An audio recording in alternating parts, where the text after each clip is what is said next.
Welcome everyone to today's webinar. I'm Megan Wood, Managing Editor with Becker's ASC and Spine Reviews. We will begin today's webinar with a presentation and we'll have time at the end of the hour for a question and answer session.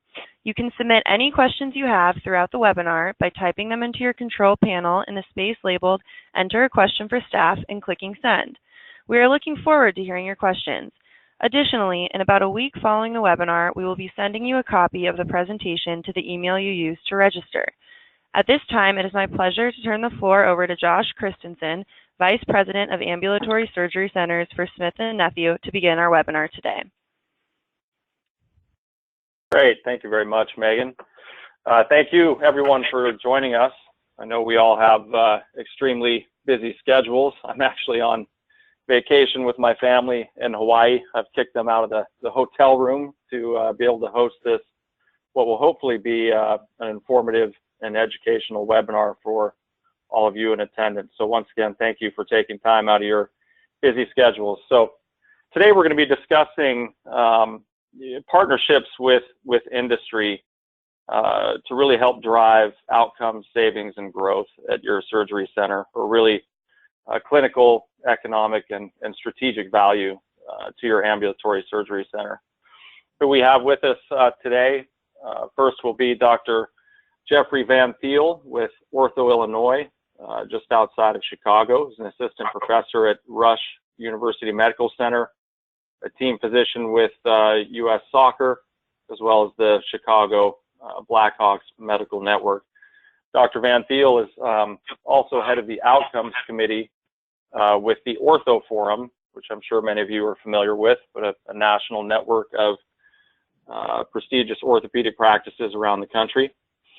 We also have Dr. Mark Gittens from New Albany, Ohio, with Ortho Neuro, clinical instructor and staff physician with the Ohio University College of Osteopathic Medicine, and runs their orthopedic residency program. And then finally, we have Dr. Michael Ast, assistant professor of orthopedic surgery, joint replacement and adult reconstruction at the Hospital for Special Surgery. And this was a recent move for Dr. Ast. Dr. Ast was previously in private practice and ran an ambulatory surgery center with partners that runs a very successful outpatient joint replacement program. So before I turn it over to Dr. Van Thiel, I just want to give a word on this dedicated one ASC program that we have built here at Smith & Nephew.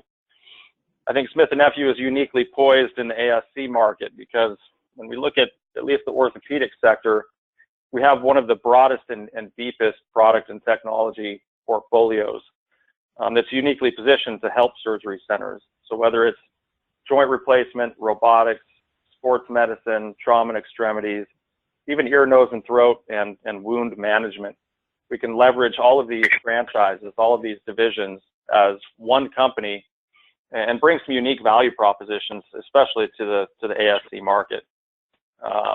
For example, we have a disposable negative pressure wound therapy system called PICO, which is disposable. The patient wears it like a beeper, if you will. But this technology combined with our outpatient joint products and programs can help reduce the risk of surgical site infections as we look to send these patients home, pretty rapidly, same day after surgery.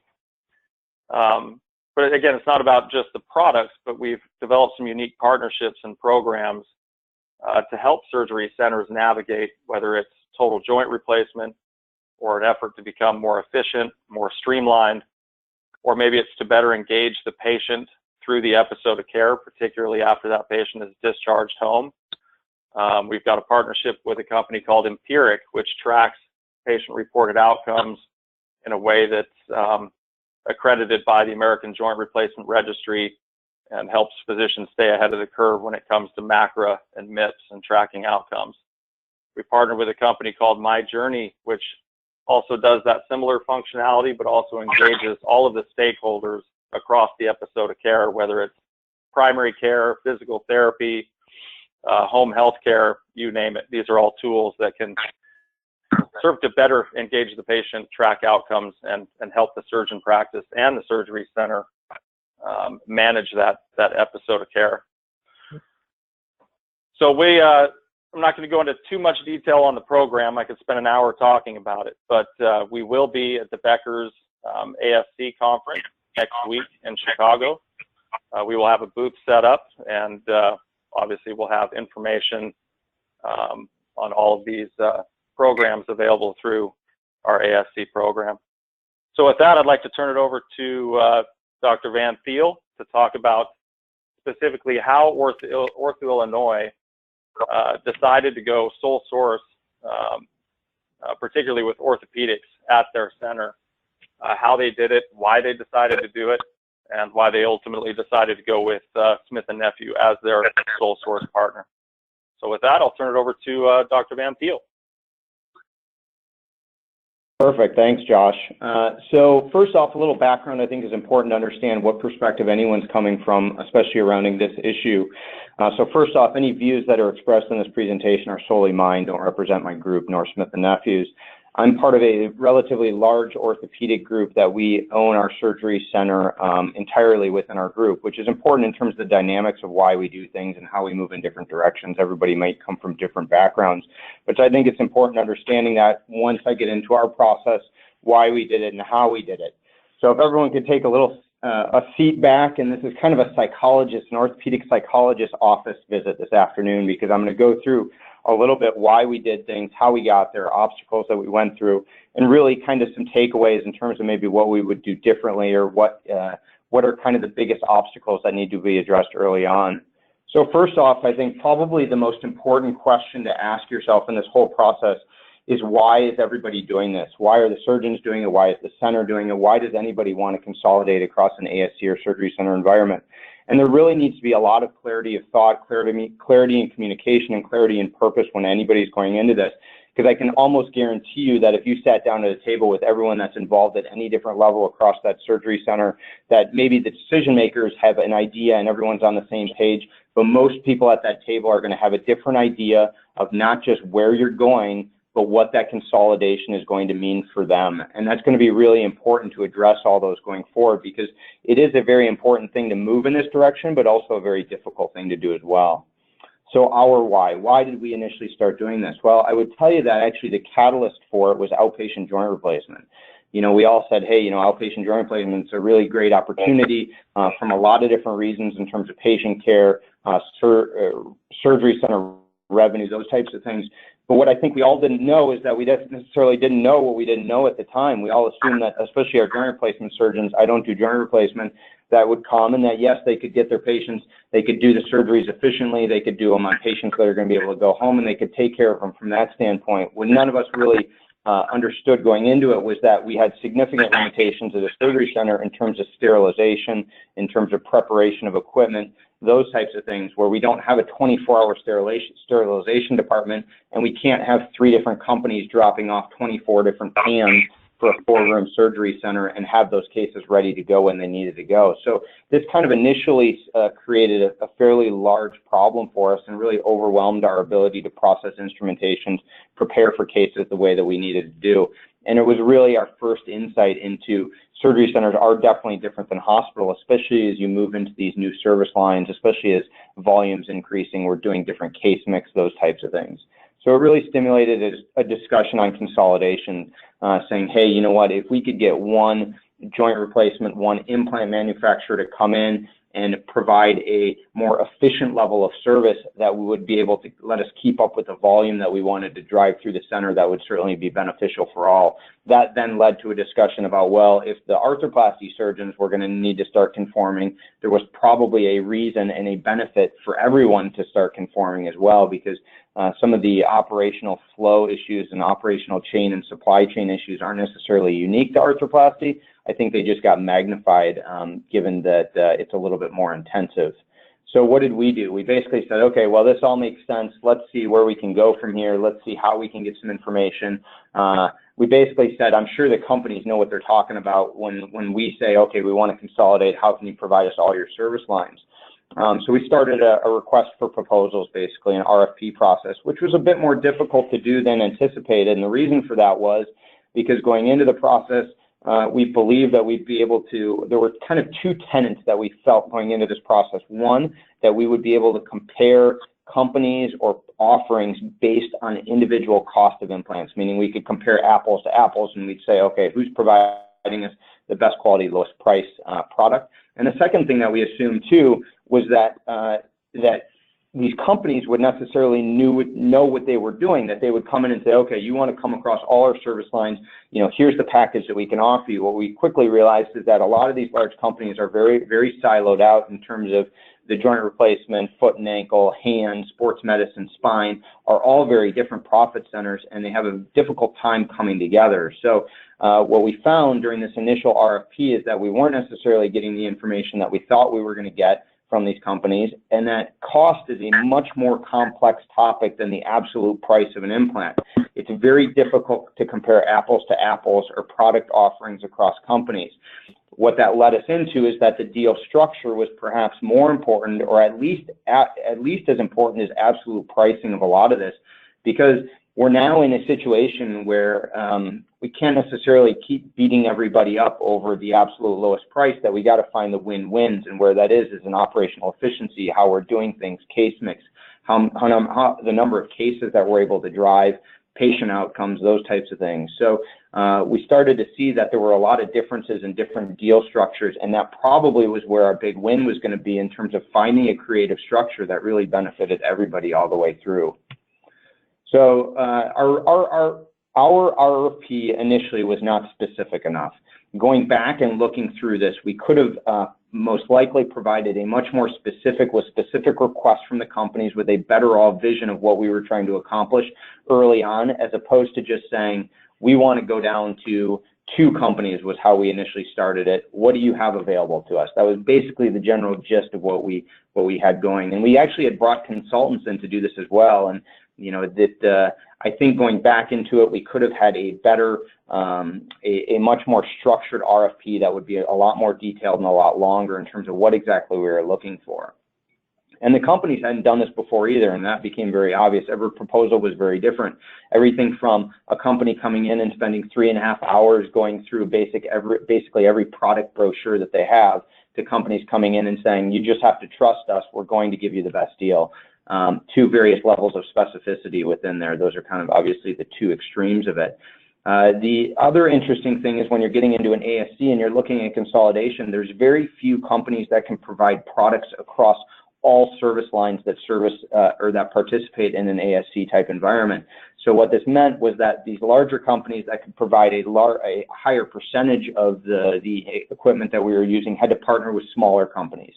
And we kind of had 2 options here. Either we would start to negotiate independently with the smaller companies, but instead we took the approach that the larger company could go out and find the smaller companies to put together a complete proposal for us, and that would be comprehensive in nature. And that actually worked out fairly well, because these larger companies seem to be able to put more pressure, or at least be able to get these smaller companies to give better deals or negotiate better with them as a, hey, this is our offering as a comprehensive approach as to going through and picking out individual companies.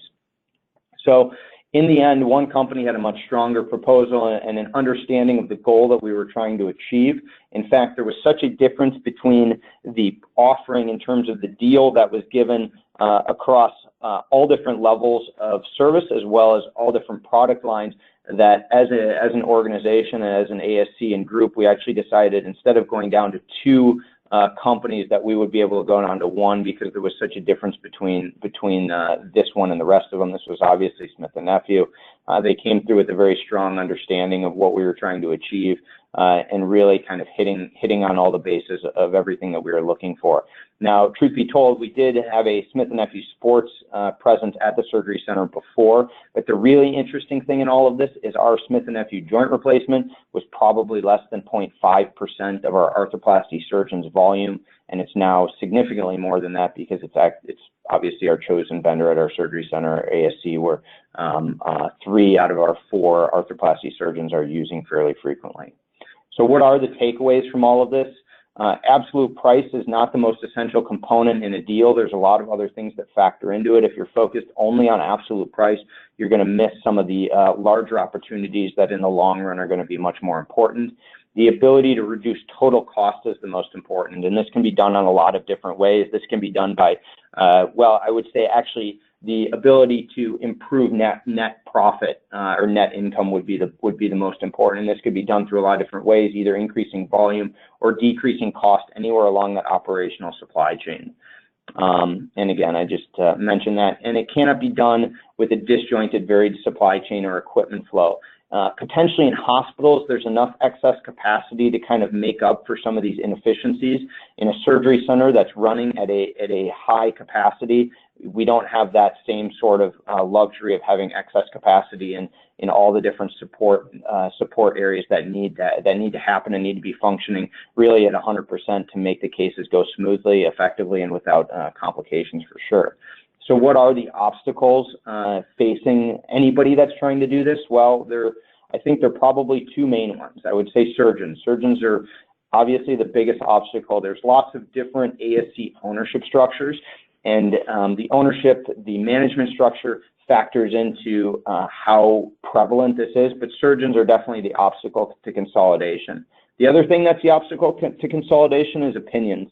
We often joke in some of our executive meetings that the problem with surgeons is we often confuse opinion with fact, and we assume that our opinion is fact, which is oftentimes not the case, but it can make for difficult discussions, difficult conversations or meetings when everybody's trying to move in one direction and there's a lot of opinions that are being expressed, and that they're oftentimes strong opinions.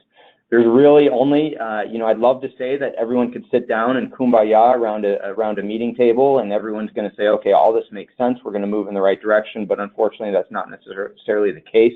Certainly these next couple bullet points are really me expressing my view on having gone through this process multiple times on multiple different levels, that in terms of the management of surgeons and getting us moving in the right direction, the first is peer pressure.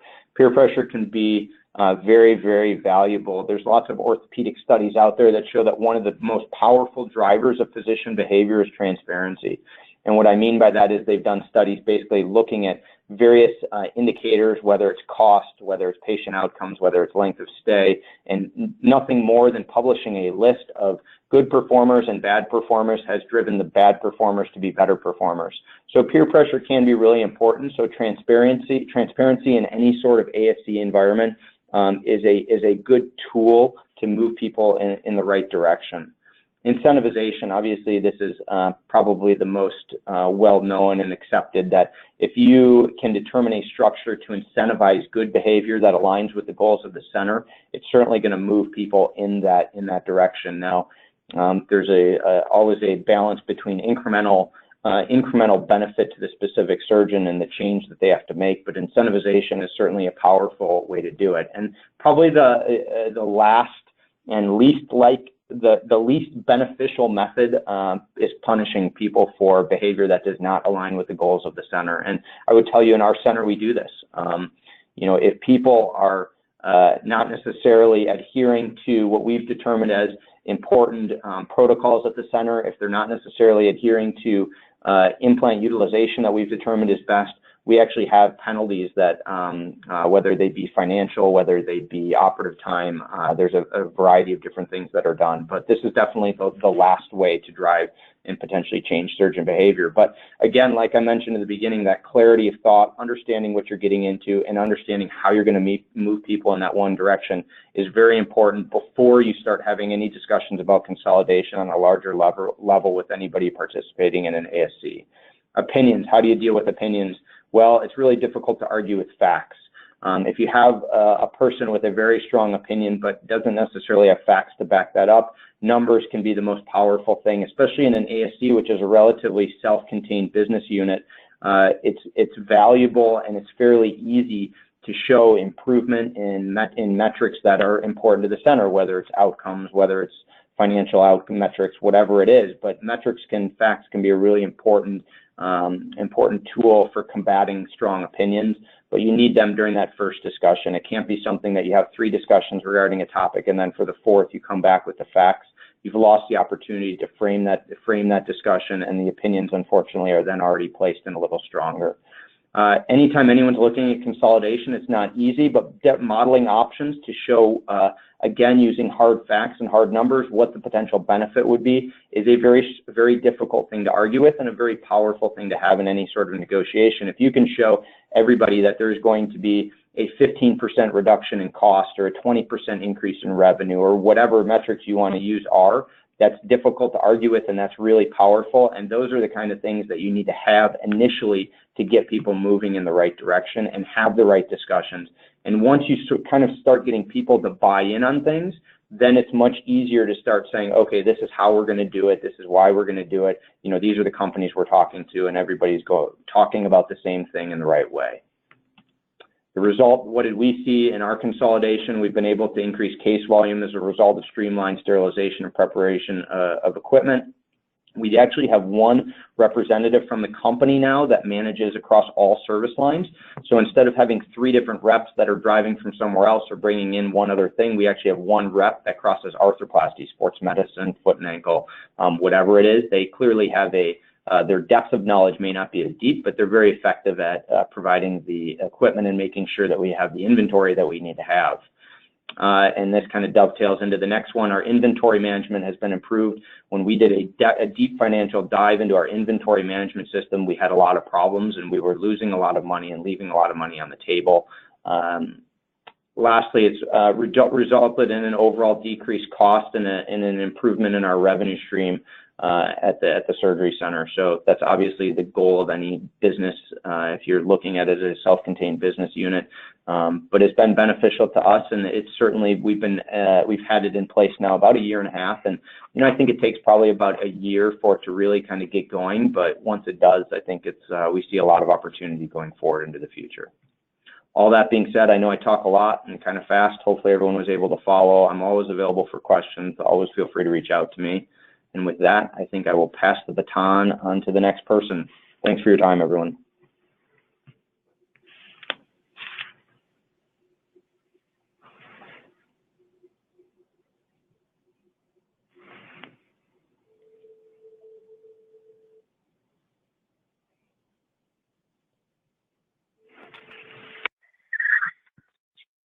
This is Mark Gittens again from New Albany. Greetings from the Buckeye State.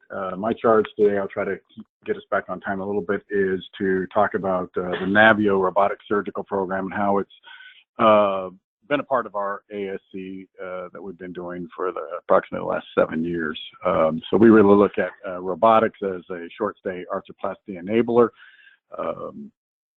You know, the indications currently for the Navio robotic system, which we use in our ASC, are unique compartmental arthroplasties, both medial, lateral, and patellofemoral joint, as well as total knee replacement, posterior stabilized total knee replacements, and the bicruciate knee arthroplasty. So all those are things that we look to try to do in our ASC. The reason we had done that is, one, we're in a very competitive market, and we knew there are some people that weren't happy with their current arthroplasty states, and so we tried to change that, and we certainly felt that the Navio system was a benefit for that. There's numerous clinical situations that demonstrate that, you know, we do have this 18-20% of the people that are not happy and don't feel like they can move their knee. And this study by Phil Noble, it certainly showed that approximately 14% of the people were only satisfied being able to squat. So we really thought that we could do better than that, and we used this technology to try to help our patients, and then secondly, from a business standpoint, help our ASC. What we were seeing, and there were a lot of people that were going to the sideline. This study out of Duke showed that women are basically the healthcare chooser. They choose for their families, and usually they're the last person to get their own health care, but a lot of them are going to the sidelines when they really needed work because of some of the questions they may have. In utilizing the Navio robotic system that we use for these primary total knee replacements, again, it's an image-free procedure, so we're in a very competitive market. We will see somebody on Monday that's driven in from out of town or out of state, and we'll do their surgery on Tuesday. And so we can do this. It's image-free. We don't need any CAT scans, MRIs, or preoperative special images other than our plain X-rays. This is just an example of how we're able to do that. and the images that we get are extremely precise, and I'll share some of our data with that for you. Our cuts are extremely precise, and the placement of the components are exactly where we would like to put them. It is flexible. We're able to use multiple implants to multiple cases with one set of instruments, and to ligament balance real time in the operating room. So we think that gives us a real advantage compared to other systems. We're able to use different type of cutting devices depending on the surgeon's preference, whether it's a burr, saw, or a combination. We have confidence that we're able to get very, very good results. Therefore, we're not having to take a lot of x-rays at the surgery center. We pretty much do the case robotically. Again, we've been able to prove how accurate this is. We know the factors that are needed for successful knee arthroplasty. Certainly, the accuracy of doing the implementation has been shown much better, and you eliminate the outliers by using robotics. Therefore, we think you have better soft tissue balancing. We hope to continue to see that we're going to have better long-term outcomes. Certainly, Jess Lahner and at Rothman has shown how accurate it can be compared to manual instruments. Here was our work after the first 500 that I had done. And so if we looked at just unique compartmental knee arthroplasties, we usually book these to be 8 millimeter polyethylenes. So 61% of the time, or 62% of the time we were accurate to that. If you add just a 9 millimeter poly, 92% of the time we had the correct poly before we even started making bone cuts. That really limits our inventory. Therefore, it's a lot easier on our reps and our turnovers. We don't have a lot of cases sitting around. People ask how long it takes to do this. We just submitted some paperwork to AUKUS on this, but there's been 2 studies, one on unis and one on total knee arthroplasty, one out of Rothman, the other a multi-international study, but they both came up with the same answer. Between 6 to 7.5 cases, most ASCs can be back down to time neutral in doing these procedures. Here was our data from the Albany Surgery Center that we just submitted to the AUKUS. Our first 70 unit compartmental knee arthroplasty, their operating time was 16.34 minutes, and our first 40 total knees were at 30.3. So it's something that can be reproducible, and we do see a trend from as you get past that 6 to 8 case level, that you continue to decrease your times as your team gets more and more efficient. Certainly, we believe in doing partial knee replacements if the patient warrants it, because we think it's a better surgery, and using the robot, less pain, less blood loss, certainly fits our bundle option. It's lower cost, and the patients feel better. We also feel for patients that have questionable health or comorbidities, it's much safer. And again, there's been some studies to demonstrate whatever you consider safety, whether it's infection, pulmonary embolism, death, or even infection, that it's safer in doing this. Other folks have been taking a look at this. This is some slides that the people at Wall Street are looking at. Goldman Sachs is predicting some real big outpatient robotic use in the future.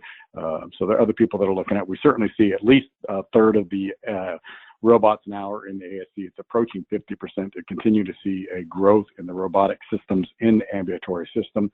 Again, in utilizing the Navio robotic system, again, it's image-free. All we need is our plain simple x-rays.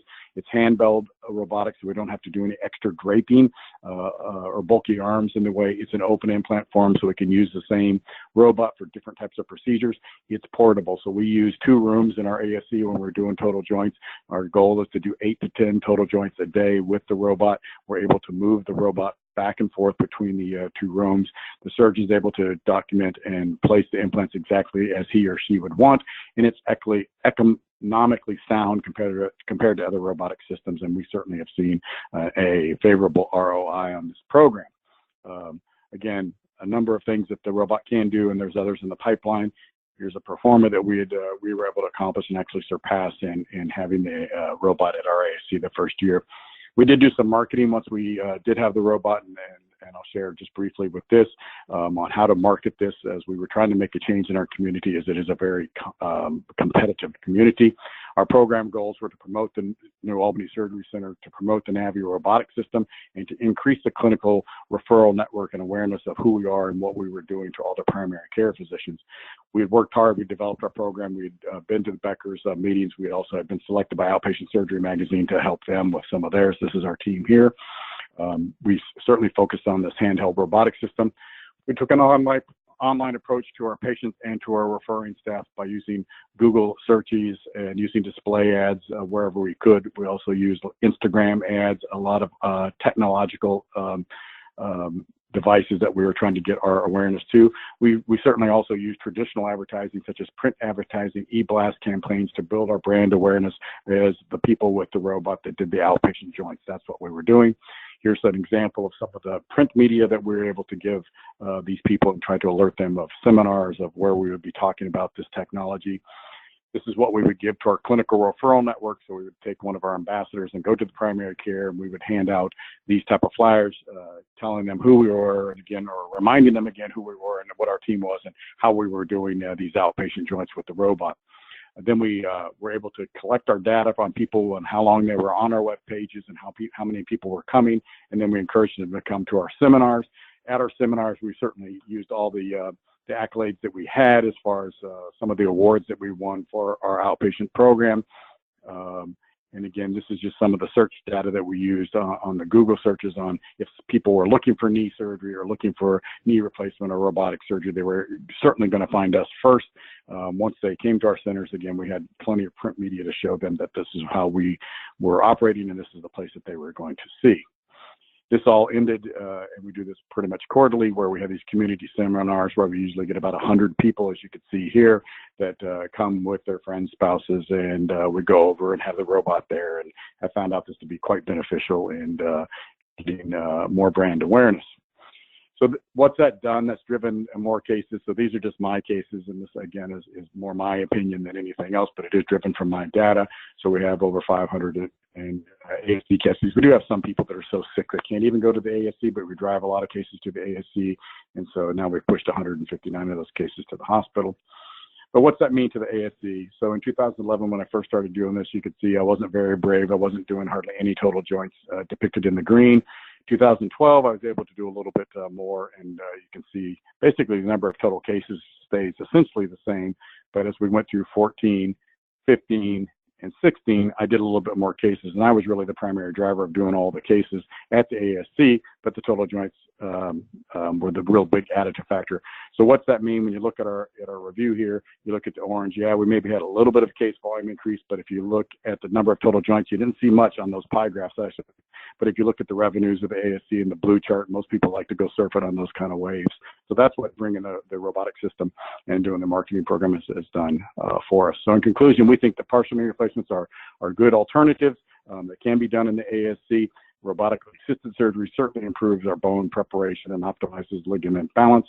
And we think these are cost favorable programs for the ASC and do support our value paradigm. And with that, I thank you.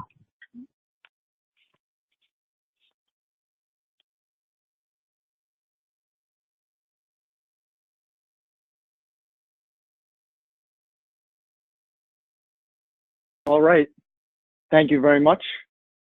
And thanks, Mark, for that great lead-in. I appreciate everybody joining the call today. And so my name is Mike Ast from Hospital for Special Surgery. We're going to talk a little bit about how to use technology and strategic partnerships in facilitating doing total joints in an ASC center. And my assumption is that most of the people on this call are either thinking about this, already doing it in early stages, or just starting to get the idea because of some of the research and data that exists. And so I want to kind of help make that transition and show you some things you can do along the way that might make it a little easier. Disclosures are not really relevant for this. And so what we really want to do is understand the challenges that anyone is going to face when starting an ASC total joint program. And then for each of these challenges, we'll take a look at some of the technology available to address these challenges, as well as what type of partnerships you can use to sort of make sure you're not reinventing the wheel and leveraging some information that's already out there to make sure you have a successful program. So let's first take a look at what these challenges are. And the first one is infrastructure. I think Jeff did a great job of outlining this early on in this webinar, where infrastructure is a real issue that we all face when trying to move these types of surgeries from hospitals to surgery centers. But there are some great ways you can do this, and we'll talk about that. The importance of avoiding complications. Obviously, the inherent cost of these programs, whether it's already up and running, but certainly if it's just getting started, these are really important. And finally, what I think is the biggest challenge is getting that first patient in the room. And I apologize to those of you if you've already gotten that first patient in the room, but for anyone who hasn't, I think it's important to recognize that this is a specific challenge. When it comes to infrastructure, ASCs are very different than hospitals. They don't have sterilization equipment, power tools, or the types of beds or other equipment that you'd normally need for a total joint replacement. And so a lot of this is required right off the bat, and you have to think about how you're going to be able to handle this and how you're going to be able to deal with this problem. And infrastructure, especially sterilization, is certainly the earliest limiting factor. I know it was in our surgery center, which was a simple community 2-room surgery center where we started our total joint program about 5 years ago. And because sterilization is such a limiting factor, and we don't have these sterilizers that you see here on the bottom right of the screen, which can do multiple trays at a time, you really need to figure out if there's any way that you can try to limit how much you need to sterilize for each case. And one great example of technology you can use is patient match technology. This is custom cutting guides that significantly limit the amount of equipment necessary to do a knee replacement. It promotes efficiency in setup and sterilization, in case efficiency itself, and it also has some clinical benefits without violation of the intramedullary canal and some special cost considerations, and we'll quickly go through those. Because the sterilization is such a problem, when you have too many trays, it's simply too expensive to do or takes too much time. And as you know here at the bottom, central sterile processing at a hospital is an entire department with an entire staff that's there all night. At my surgery center, its name is Marcus. And with one person who's only there during business hours, you really have to make sure you're not stressing that person, especially as these programs grow. When you see the top of the screen here, you see what a normal total knee replacement takes. That's 6 or 7 trays. They're big, large, bulky trays. When you look at patient match technology, you can narrow all those trays down to a simple, single Mayo stand. 10 instruments or less, you can do an entire knee replacement. It's dramatically better for both the sterilization, but also for the in-case efficiencies. And that's been shown from articles as far back as 2012, where the use of patient match technology eliminated 20 to 22 steps from the surgery, including figuring out where the knee replacement should be placed, how deep should you be resecting, how should you rotate the femur, and how should you size and place the implant itself, all from one single cutting guide, eliminating most of the instrumentation. The same thing on the tibial side can be done, and this really promotes both intraoperative efficiency as well as efficiency in case turnover. Without violating the intramedullary canal, you can reduce blood loss and reduce risk of fat embolization, both of which reduces your risk of complications, which we're going to talk about in a minute is paramount to success in total joint replacements in a surgery center. And without any upfront capital costs, it's really easy to think about adopting this technology early on in your curve when you may not have the backup capital to afford some of the more expensive navigation systems that may be useful as your program grows. Now, avoiding complications is a very important pitfall because most of these patients are going to be your most highly motivated, highly active patients, and they have the highest expectations. However, their concern for complications is also the highest. This is both because of, obviously, you never want to have a complication with any patient, but reputationally, you have both the surgeon and the center on the hook for complications, and you really want to make sure you do everything you can to reduce them. So you have to have mechanisms in place to decrease complications if you're thinking about doing total joints in an ambulatory surgery center. These types of complications include infection, return to the emergency department, readmissions, and transfusions. And those readmissions and ED returns are really important when you start getting into things like bundled payments that you've heard all 3 of the panelists discuss today, and I'll go a little bit more into that in a minute. The best ways to avoid complications are a strong, structured program. And you see it says empower all involved here. I think that's crucially important. Every nurse, every therapist, every person who touches that patient in the surgery center should feel empowered that this is their program. They take pride in it, they want it to succeed, and they want to make sure that your patients are the right patients and that they're getting the right care. We started this very early on, and I think it's crucially important to the success of a program. Patient selection has always been called the most important part of doing an outpatient total joint replacement, and there's plenty of data to support this, and you can certainly look up any of that data, or any surgeon champion can find any of that data, and if you can't find it, give me a call. I'll be happy to give it to you. Strict adherence to protocols can be complicated because, as Jeff alluded to earlier, when you put 4 orthopedic surgeons in one room, you tend to get about 5 or 6 different opinions. And so standardization can be difficult, but is crucially important for avoiding complications. The use of tranexamic acid, perioperative steroids, anti-inflammatories, the strict avoidance of narcotics when possible, and what we found out later is the important hyper-focus on hydration of the patients all can help avoid complications, and this is best done by standardizing all of your practices. And there's also some other options you can do to try to avoid complications with using devices that have been shown to decrease complications. Things like antimicrobial barrier dressings like the Acticoat, which can decrease the microbial formation around incisions and decrease infection risks, or what you heard Josh talk about earlier in one of my favorite devices, which is the Pico negative pressure wound therapy system. It gives a nice clean dressing that the patients don't really have to think about. They leave it on for a week, they can shower normally, and it really protects the wound, protects you from readmissions, from the nurse saying the wound's draining a little bit, but also really makes the incidence of infection as well as the incidence of wound-related complications significantly decrease as part of a comprehensive clinical protocol. And both of these are great options when talking about reducing complications. Now, how about costs? Because costs are a tough thing to talk about, and they're very program specific, but there are some generalizations that are important. But because my wife's an attorney, I have to put in this slide. And it's important that you understand that I'm not an accountant or a tax attorney or a professional financial advisor. I just want to give you a little bit of my own opinion when it comes to building and running an outpatient joint replacement program, which I've been doing for the last 5 years. As you start to grow these programs, there's a lot of options in terms of how you can pay for them, what you need to pay for, what you can borrow, what you can have. And the real important thing is to start slowly. And as you grow incrementally and grow in a controlled fashion. Make sure that you've got infrastructure in place and then grow it gradually and grow your volume to meet that infrastructure. You never want to overwhelm your infrastructure because it's only going to lead to either a hassle for the patient or a bad outcome. You need enough equipment, you need enough beds, you need enough sterilization ability, you need enough implant inventory, and all of these things need to be carefully considered. The other question is, how are you going to pay for all of these things? And here's where strategic partnerships really become important. You can leverage your relationships with companies, with providers, with multiple different involved parties to try to help you grow, help you get some of these things, and help you fill some of those inventory and other needs for your infrastructure that can help you grow in a controlled and safe fashion. And as you start to grow, what you're going to notice is in the beginning, you may not have a lot of support from payers and other involved parties, but it's going to grow quickly. Once local payers see success in these programs, they're going to want to get involved, and they're going to want to get involved quickly. And this is in the form of bundle payments, episodic care programs, centers of excellence, or referral centers. And if you don't know much about them, the really one that I tell people you should really focus on is the concept of the episode of care program. And again, I don't want to get too far into this because this is not an insurance conversation, but if you've never heard of this, you can look into it. It's the most common type of private bundle, and it really is the type of thing that if you're running an ambulatory surgery center total joint program, you want to get involved because these can be very, very big wins for the patients, wins for the surgeons, and wins for the center. And to be honest, they're probably big wins for the insurance companies too, and there's nothing wrong with a win, win, win, win, win. That sounds like a good thing to me. When you start going into all these things, strategic partnerships become even more important.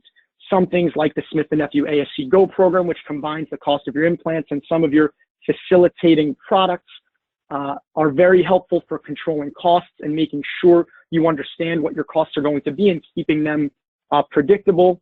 They even have programs that you can discuss with the individual companies for financing and early purchasing without using the line of credit from your facility. And this can help for making it a little easier for non-joint replacement partners to get behind if you're trying to grow this program as a surgeon champion. And you definitely want to take advantage of the opportunity to see how other things are done. You know, I said earlier about not reinventing the wheel.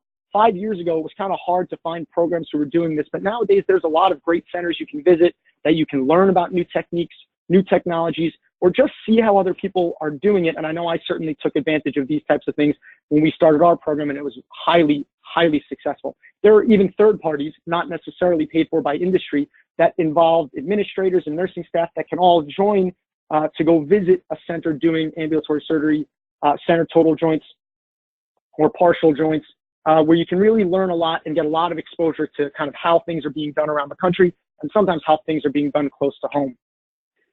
And then we come to the first patient. And while all of this sounds great and on paper these programs don't seem too complicated, getting that first patient in can really be challenging. And for me, that took an entire year, literally from April 2014 to April 2015, just planning before we put the patient on the table.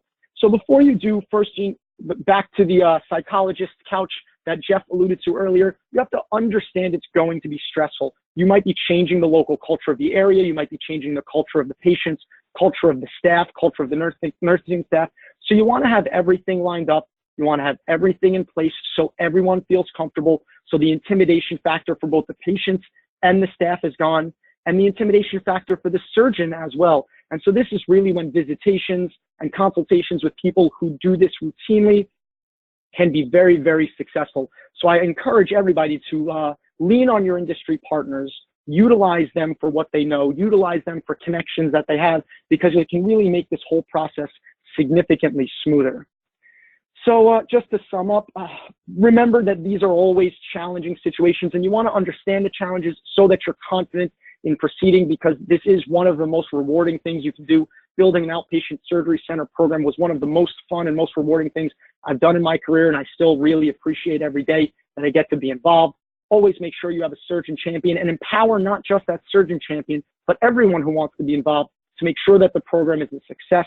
Take advantage of what's available, especially when it comes to technology that can make this whole thing a lot easier. Things like patient match technology really take the stress off of sterilization, off of room turnover time. And if you can add in just one case a day, you'll pay for 10 or 12 types of these technologies, which will dramatically improve your day-to-day life as well as the outcomes for your patients. And find and utilize these strategic partnerships. Don't be afraid to reach out, to talk to people, to look out in the area. So many times in medicine, we see the person down the road or the person across the table as a competitor, as an adversary, but really we're all here for one reason, and that's to take good care of patients and make good, solid business decisions. And so I think we do that better when we work together. Thank you very much. Thank you all for that fantastic presentation. We will now begin today's question and answer session. Please submit any questions you have by typing them into your control panel in the space labeled "Enter a question for staff" and clicking send. We will try to get through as many questions as we have time for. I'll hand it back over to you, Josh.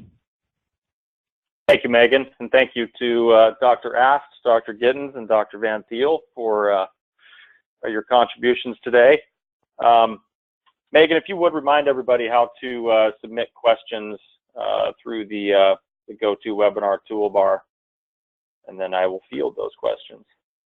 Yeah, absolutely. So you can submit any questions you have by typing them into your control panel in the space labeled "Enter a question for staff," and then just click send. Thank you, Megan. So we do have one question. And I can direct this, maybe start with Dr. Van Thiel. This question comes from Fred Woosman, it looks like. Is there a preferred group size or ASC case mix that is better suited for these partnerships? Dr. Van Thiel, maybe start with you and then open it up to the rest of the presenters. Yeah, I mean, I don't think that there's a specific answer to this for sure. I would say that I don't think there's anything such as too small, because I think certainly most of the cases that we're doing from an orthopedic standpoint, or a large percentage of them over the next few years, will be transitioning to potential outpatient type settings. So if it's small or maybe not busy, that's potentially a perfect time to kind of set the groundwork and the foundation for what's hopefully going to be a busier next few years for sure. But you know, once you get into different case mixes in terms of outside of orthopedics, I think that may get a little bit more challenging when you start having maybe plastics and head and neck and ophthalmology and orthopedics. That gets, it's certainly a bit more challenging, and the consolidation then may not have as much weight. When you get into very heavy orthopedic-based surgery centers, this is where definitely the most bang for the buck is. But I think that's probably the best answer that I have. Probably not perfect, but I'm sure some of the other panelists have better ideas about this. Yeah, I would think it's certainly easier to do the smaller the group is, but the potential benefit, particularly with cost savings and efficiencies, is probably even more so realized with larger groups or surgery centers. Dr. Ast or Dr. Giddens, any thoughts on that question? You know, I think what Jeff alluded to earlier is really one of the important parts, and that is that the real nice thing about these consolidation efforts is the breaking down of the silos. So it's not so much the case mix as much as how many people in your surgery center will be able to take advantage of this. You know, if you've got sports surgeons willing to be involved, if you've got joint surgeons willing to be involved, that number is going to shift over the next couple of years. But we ran a relatively small surgery center. We had a total of 12 surgeons. We did a lot of sports mostly, and we did some hand surgery. But even the hand surgeons, even the fracture surgeons can get involved in programs like this. So as long as you've got involved partners, any size program can tend to benefit from something like this.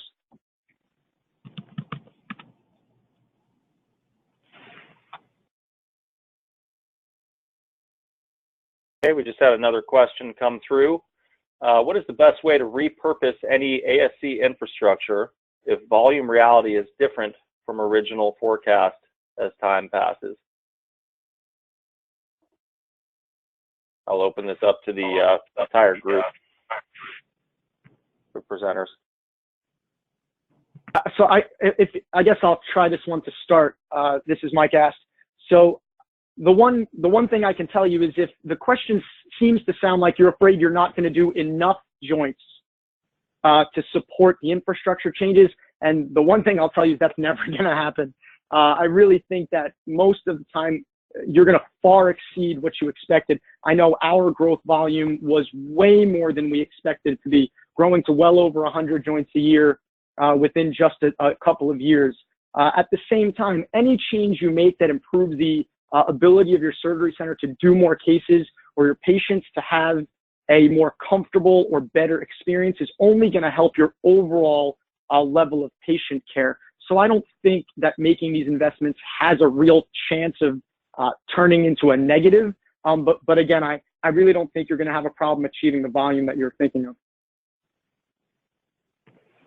Yeah, I understand the concerns. I've been involved with not practicing at, but with some surgery centers where I guess, you know, maybe I'm assuming that the question is that one day things are really busy and the next day there's not many cases at all, and it's become difficult staffing with full-time staff when you're basically running at a loss one day without too many cases. And that's a really difficult problem to have, because I think the reflex is that, yes, you want to schedule as many cases as absolutely possible whenever they're available, but the reality of that situation is it's just not true. You know, you have to be able to balance your revenue streams with your costs, and if you're have a high cost because you're supporting one day and you're running at a loss all the other days because you have excess capacity, you got to look at just your overall cost structure and why you're scheduling cases or what cases are going when and how you can better improve that. But, you know, PRN employees tend not to have a lot of longevity, and I think good employees are a really important thing that potentially we overlook. They're definitely not widgets in this process. They're essential to really have the patient, one, having a good experience, having good outcomes, and really being able to efficiently process a patient all the way through that episodic care. They can be difficult. A little bit of a long-winded reply, but I think that might be what they're referring to.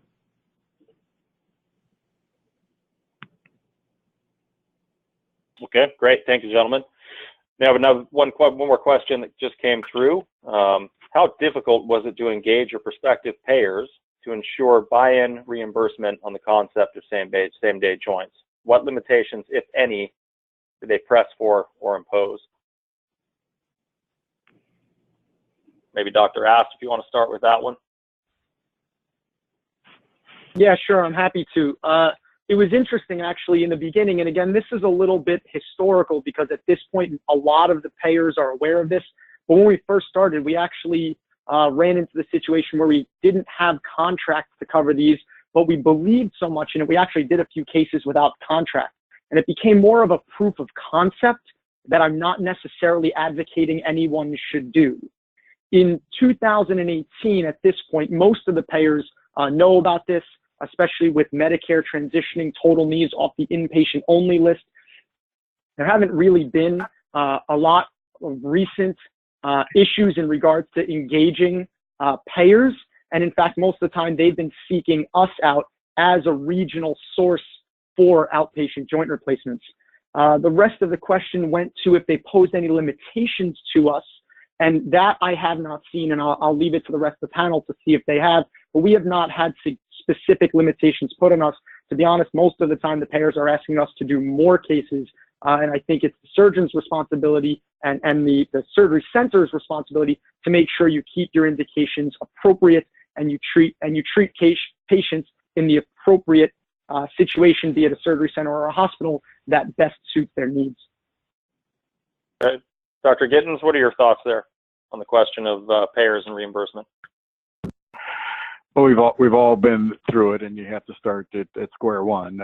You just don't get all the contracts the first day. But I think the first thing that you need to start with is the program that you create, and then collect your data. You have to have data. You can't make an emotional pitch for all this, and so you need to know your data.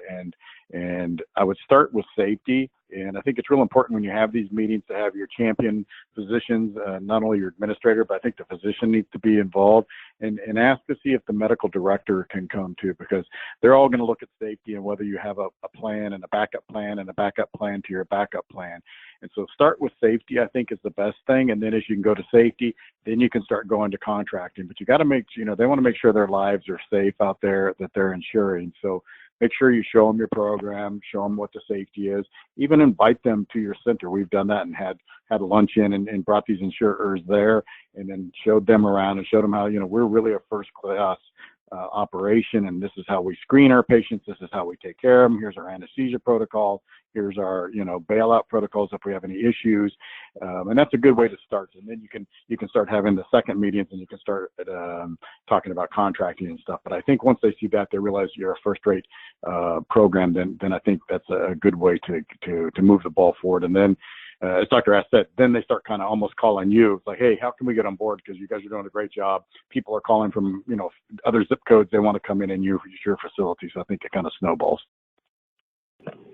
Just a quick anecdote just to show where the world is going. Certainly agree with everything that's been said. Is I don't do joint replacements, but we've had patients referred into our practice from surrounding practices because specific private payers have not approved inpatient stays for a joint replacement, and those groups don't do outpatient or same-day joint replacements. So they were actually private paying, commercially insured patients that were referred in because they could not get an inpatient joint replacement approved. No, that's a great point, Dr. Van Thiel. Thank you for highlighting that. I think to kind of wrap up that question, I mean, it seems like everybody feels it's very important to have that data and that proof that you're delivering better outcomes at lower cost, or at least better outcomes, or as good as outcomes with same-day discharge. You guys recommend starting this in the hospital setting, and once you have a cadre of patients or a certain, N of cases, then you approach the payers, or what's your thought there?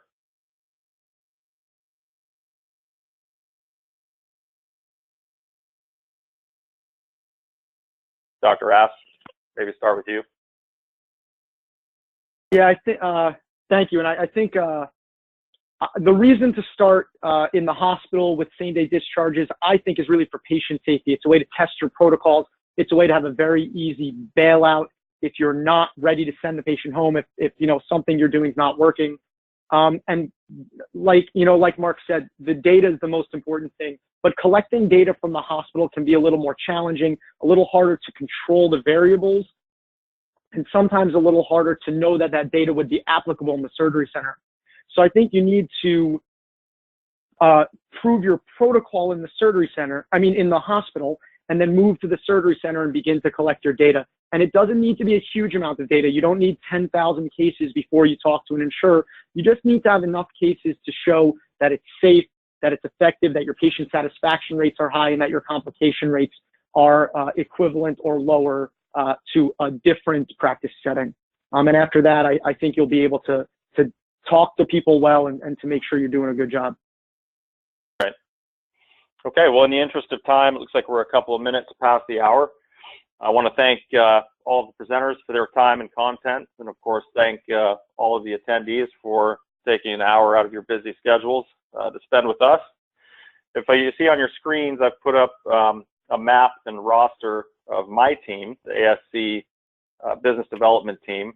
Should you have any questions about the content that was delivered here, specifically for myself or any of the presenters, feel free to funnel those questions either through me or through my team of 6 ASC business managers, depending on where you are geographically located. So I know that Becker's will be sending out a copy of the presentation that we reviewed today. And as I said, if any questions, don't hesitate to reach out to myself or my team. And once again, thank you very much for your time. Megan, I'll turn it over to you to close things out.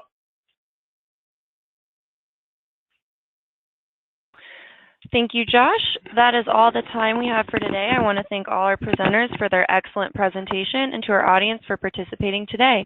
Enjoy the rest of your day, and we look forward to having you join us for future webinars. Great. Thank you, Megan.